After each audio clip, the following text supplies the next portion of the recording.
I believe they bugged outside as well. Outside, I will show you quite a few places. If we can move out here.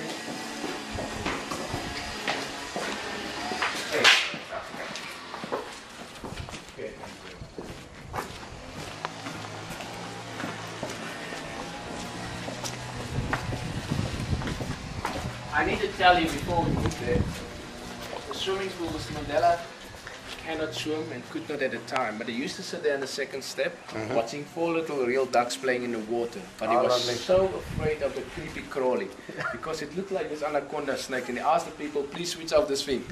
And then they obviously taught him why this is needed and necessary. So let me show you.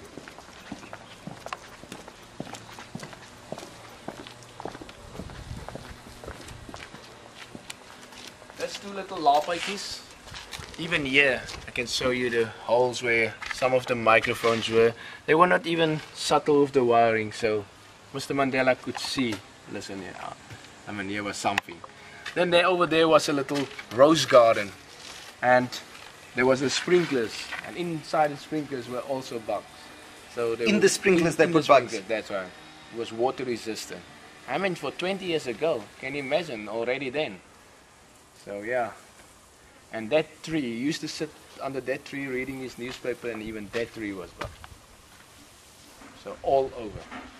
The one thing that Mr. Mandela was not aware that was bugged at the time was a little chair. They call him the pimp.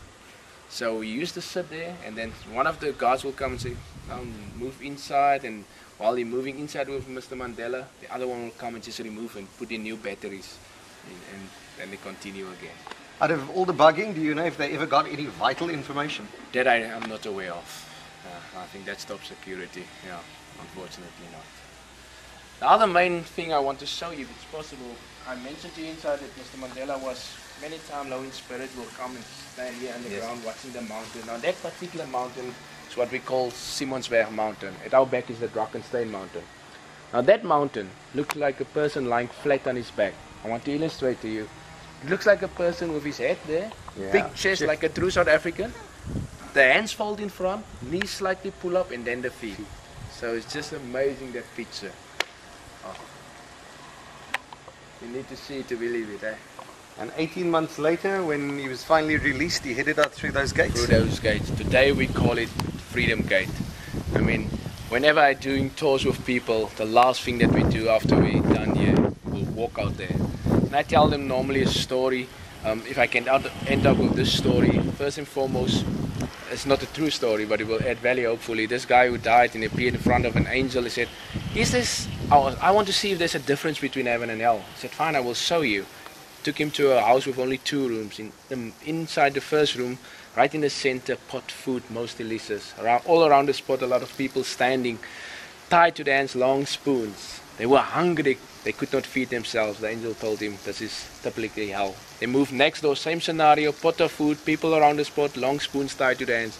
But these people were happy and they were joyful, well fed. And this man is complaining, now I'm confused. What's the difference? The angel showed him. Those people, the last group, have learned to feed one another, and everybody was fed.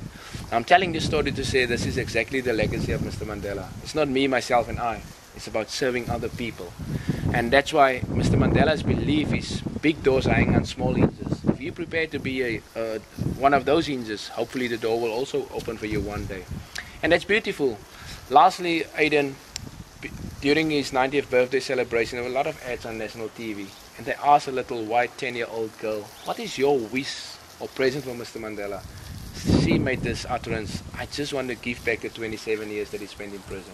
At that moment I realized this is where we want to be. No, preconceived ideas, no baggies, just sharing and giving. And this is the Mandela that we want to awaken in everybody. We just want to give and keep the spirit and legend of Mr. Mandela alive.